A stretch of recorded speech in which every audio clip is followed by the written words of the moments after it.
"Let's raise a glass," my mother said, her voice gliding over the clink of champagne flutes. "To my beautiful daughter Rachel. Our star, our pride, the one who actually finished something." Laughter bubbled around the table like venom in crystal. I just kept cutting my salmon. Quietly, politely. Like I had no idea that jab was mine. "She's everything a parent could hope for," my mother continued. "Unlike some, who think startups are a personality." More chuckles. A few snorts. My aunt hid her smirk behind her wine glass. Even my father, who used to at least pretend to be neutral, just shook his head with a soft sigh. I sat at the end of the table. No seat card. No introduction. Just extra guest. I hadn't spoken all evening. Not when Rachel twirled her ring to show off the size. Not when someone asked if I was still doing that computer thing. Not even when they told the story of how poor Olivia moved back home last year, conveniently leaving out that it was to nurse our dying grandmother while they were in Spain for a month. I was invisible, just like they liked it, until Daniel, Rachel's fiancé, leaned over and glanced at me, squinting. "Wait," he murmured, almost to himself. "You're Olivia Reed?" The room froze. Rachel's fork hovered midair. My mother's lips parted, suddenly breathless. "You're that Olivia Reed?" Daniel asked again, louder this time. "From, Reed Innovations? The AI encryption protocol." Now, everyone was staring. Eyes bounced between me and Daniel like a tennis match on fire. I finally looked up and smiled softly. "My name is Olivia Reed. And from wherever you're watching this, stay with me. Because the woman they buried in rumors? She's the one writing the final chapter." The silence at that table was a richer feast than any roast duck they served that night. Daniel blinked. "I've been trying to get a meeting with your company for weeks. Our firm uses your architecture for our entire security pipeline. Your design, it's brilliant." My mother made a choke sound, like a gasp had gotten stuck halfway. "I had no idea Rachel's sister was that Olivia Reed," he added. Rachel's smile cracked. You could almost hear it. "I try to tell them," I said quietly. "But my failure made a better story." My aunt looked mortified. My father suddenly found his wine glass fascinating. Daniel leaned closer. "Why didn't you say anything earlier?" I looked him straight in the eye. "Because when a room decides who you are, you let them. And then you show up as who you really became." The fork in Rachel's hand clinked onto her plate. The ring didn't shine quite the same anymore. And that was just the beginning. You don't just wake up one day and decide to become invisible. It happens over time, like watching someone erase you with an expensive pen. One line at a time. Growing up, Rachel was the glitter. The one they dressed in gold ribbons and monogrammed dresses. The child who sang off-key in school plays and still got standing ovations. I was the girl with books. The one who remembered homework and won science fairs. But in my house, trophies didn't shine unless they came with a tiara. Mom used to say, "Rachel just gets people. Olivia, you get things. Cold, techie things." She said it with a smile, like it was a compliment. But it never felt like one. Rachel got a brand new car for her 18th birthday. I got a toolkit to fix my own laptop. When I earned a full ride to college, they barely looked up from planning Rachel's prom send-off. I still remember standing in the hallway, acceptance letter in hand, waiting for someone to say we're proud. No one did. I moved out at 19. No drama, no tears. I just knew the air would always be thinner around them, easier for them to breathe without me there. College was the first time I ever felt seen. My professors called me brilliant. My classmates fought to be on my team for group projects. I built my first security protocol at 21. At 22, I was offered a job at a top cybersecurity firm. I took it. Quietly. No one at home asked where I was or what I did. That suited me fine. Meanwhile, Rachel changed boyfriends like outfits and still somehow got praised for having standards. She failed out of her marketing degree twice, then finally got a diploma from some online college with a courage to finish certificate. My mother threw her a party with balloons. I didn't get a call on my birthday. The last time I tried to share something real, I told them I was launching my own AI startup. I remember Rachel laughing so hard she cried. "Wait, like, you gonna be a CEO?" she said, gripping her mimosa. Do you even own a blazer? Mom chuckled. Dad just shook his head. Maybe stick to something safer, Liv. You don't want to embarrass yourself. Embarrass myself. As if their golden daughter hadn't been bailed out of 2 different jobs and a DUI. But failure was forgivable for Rachel. Because she was beautiful. She was charming. She made excuses sound like achievements. And me? I was the quiet one. The serious one. The disappointment they could laugh about at parties. I didn't argue anymore. I didn't cry. I just left early. Every time. Until Grandma got sick. I moved back into the house for 3 months. I bathed her. Fed her. Stayed up when she forgot where she was and screamed at shadows. No one else helped. They were too busy. The night she died, Rachel posted a beach photo with a caption. Heaven gained an angel. We lost our favorite soul. Hashtag RIP Nana. She hadn't seen Nana in 6 weeks. And yet, there were 427 likes. People commenting about how strong Rachel was. No one even knew I was the one who held Nana's hand as she passed. No one asked, but I remembered. All of it.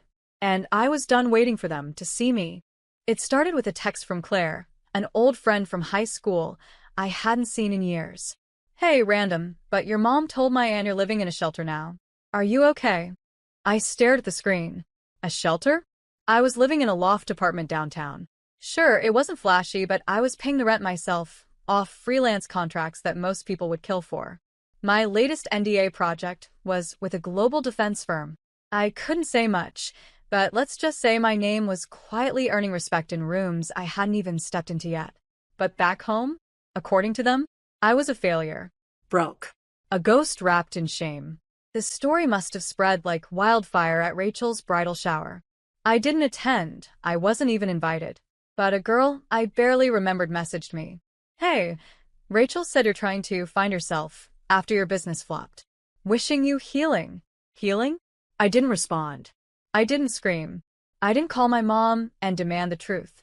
Instead, I drove to a cafe, opened my laptop, and spent 6 hours rewriting the core of my encryption prototype. Then I submitted it to a lead investor with one line. You'll want to see what Reed has built. They replied the next day. Can we set a meeting? I didn't need my family's approval, but the betrayal still hit in waves, especially when I saw the photos from the shower. Rachel beaming in white. My mom hugging her from behind. The caption, proud of our girl, the only one who truly makes us proud. It was surgical, precise, like they'd erased me with intent. I started replaying every family dinner in my head. Every time I'd mention my work and watch their eyes glaze over. Every time someone asked what I did, and my mother jumped in before I could speak. She's in tech. Something with computers. It's complicated. Complicated. That was her code for we don't care. Rachel once told a room full of people I was still trying to make apps or whatever, and the table laughed like I was a failed magician. But here's the part they didn't know. The app they joked about? That was a front. A shell company. The real work was behind a black curtain. I was already in talks to license my encryption framework to a government-adjacent firm. I wasn't just in tech. I was building the software they'd use to protect national elections. And they said I was in a shelter. I let them talk. Because people like them? They can only see value when it sparkles on a dress or stares back from a gold-plated invitation. My work didn't come with glitter. Just code. And silence. But silence, when used right, is power. I didn't tell them about the deal. I didn't post about the funding. I just waited. Watched. And prepared. Because they weren't just painting me as a failure, they were cashing in on that narrative. My pain was Rachel's sympathy points. My silence was my mother's social leverage. So, I made a decision. I wouldn't correct them. I'd let the lie grow. Until it had roots deep enough to choke them when the truth came to light. And it would. Soon. Because life and revenge are best served with perfect timing. It was 2:13 a.m. when the confirmation hit my inbox. Congratulations, Ms. Reed. Your funding has cleared. Oh, Reed Innovations is now formally valued at $38.2 million USD. I stared at the screen. Not in disbelief, I knew it was coming. I'd built it line by line of code by line of grief. But still, the moment made my chest ache. Not because I'd made it, but because I knew I wouldn't be able to tell anyone who was supposed to matter.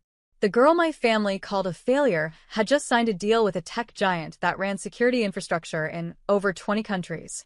And they still thought I lived in a basement apartment eating tuna out of cans. Let them. Let them laugh at the dust while I built an empire in silence. I wasn't just a CEO. I was an architect of systems, of strategy, and now of poetic revenge. Oh, Reed Innovations was anonymous by design. My face wasn't on the website. My name wasn't on the press release. The logo? Just a single dot and a /. Minimalist. Sharp. Undeniable. My real name only existed in NDAs and encrypted contracts until I chose otherwise. Then came the irony. 3 weeks after the funding, I got a LinkedIn message from someone named Daniel Wyatt. Hi, Olivia. We've never met, but I work at AITA Security. Our team is trying to reach Reed Innovations about licensing the 9 encryption protocol. It's honestly revolutionary. I blinked. Rachel's fiancé. Of all the men, in all the firms, in all the industries, it had to be him. He didn't know who I was. Not yet. I didn't reply. Instead, I forwarded the message to my licensing coordinator and instructed them to not respond just yet. Let them wait.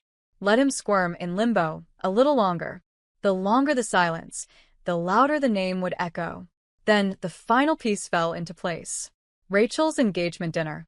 My mother sent a group email. No, we'd love to see you. Just. Rachel's engagement dinner will be held next Saturday. Dress appropriately. As if I were the help.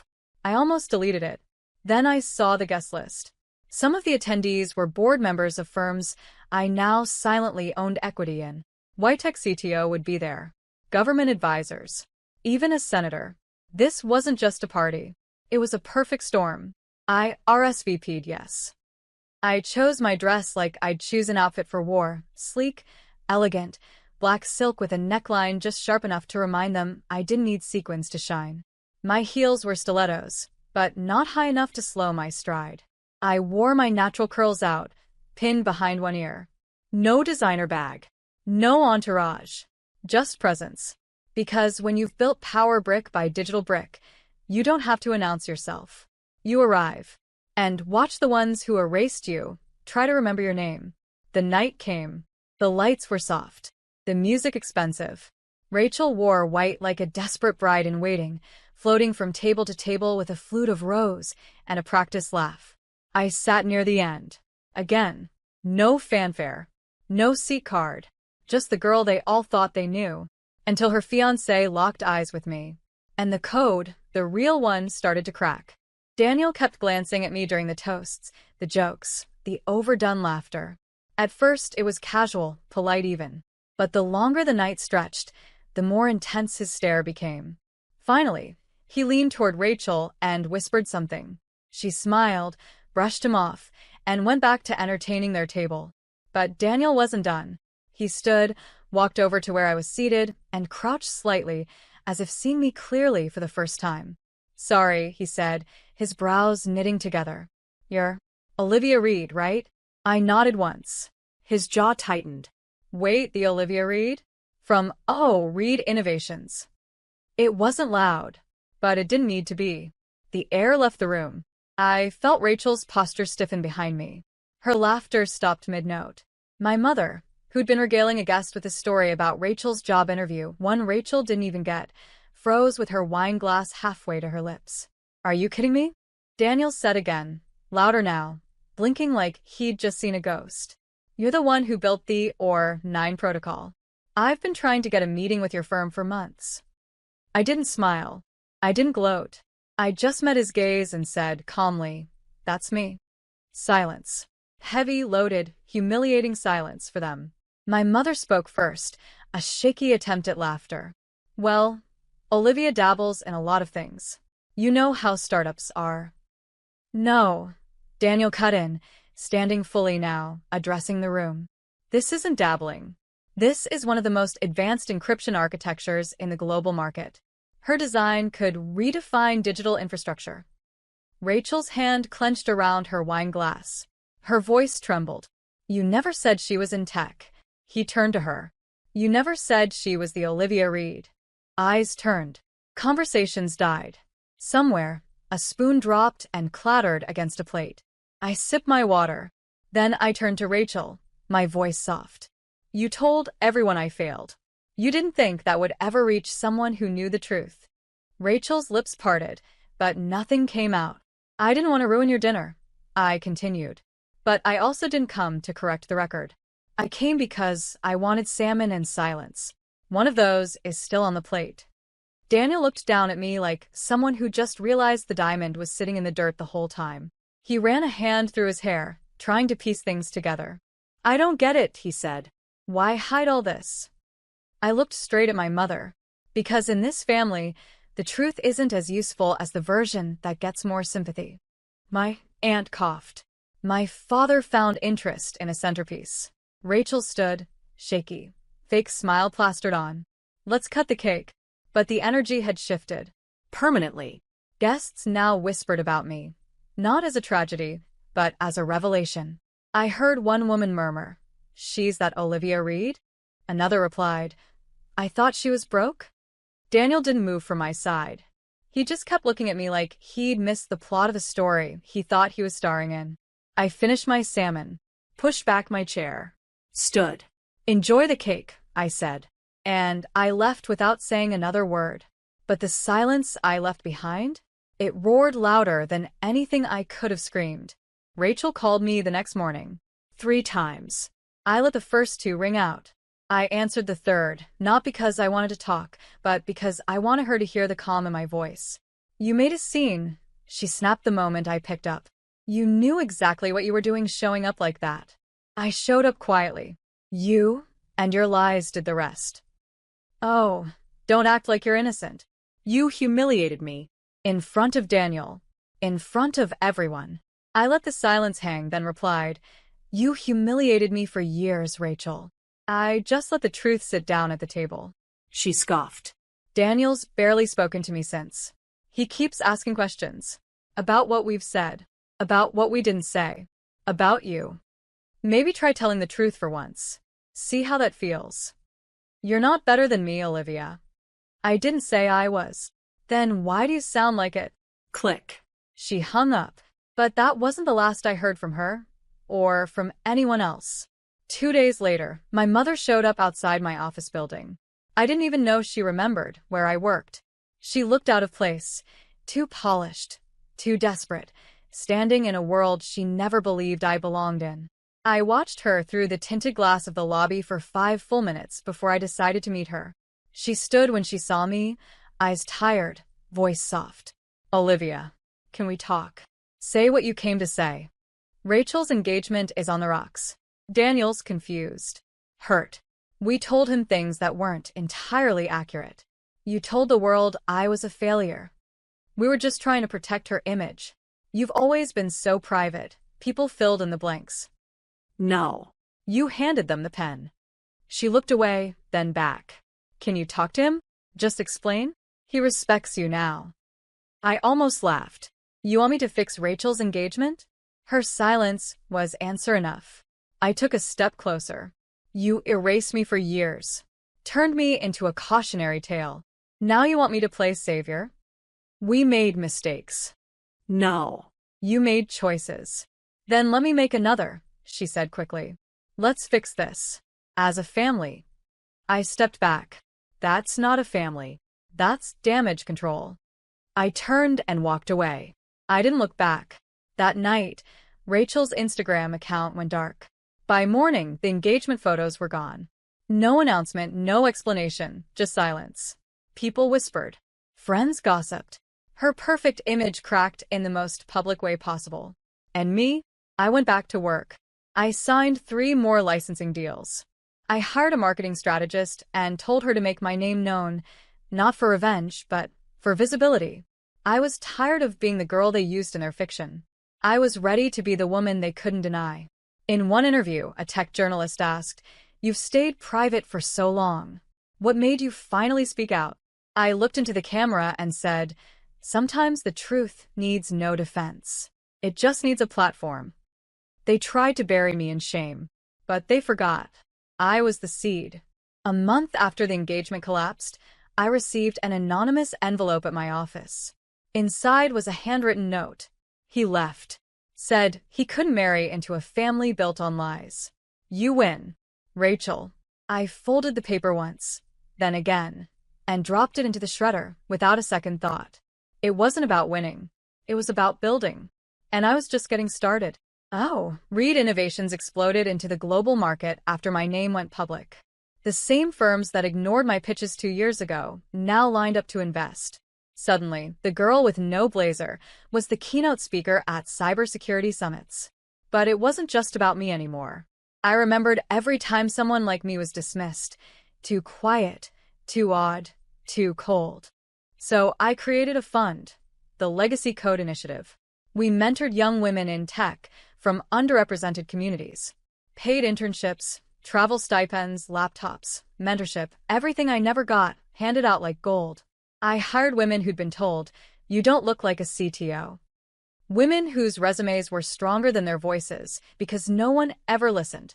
One of them, a brilliant Nigerian developer named Ifeoma, built a fireproof identity layer on our existing architecture. It made the news. When asked who inspired her, she said, "Olivia Reed taught me to code past the noise, to let my silence do the talking until the world was ready to listen." I sat in my car and cried when I read that, not because I was sad, but because for the first time, I felt like the ashes were blooming into something real. Then came the docuseries request. A producer from Netflix called. They were developing a feature, Anonymous, the women behind the firewalls. I said yes, on one condition, that my story wasn't just about revenge. It had to be about rebirth. We filmed in my first apartment, the cafe where I pitched my company, even the old house, now sold, with a fresh coat of paint and no trace of my childhood inside. I stood outside it for the final scene. The wind caught my curls, and I said, "They left me out of the picture." So I built the frame. And now, I don't need them to see me. The world already does. The episode aired 2 months later. It went viral in under 24 hours. My inbox flooded with messages, some from strangers, others from ghosts, including my father. He wrote a 3-line email. "I watched the show. I was wrong. We all were. You deserved better. I hope you found peace." I didn't reply.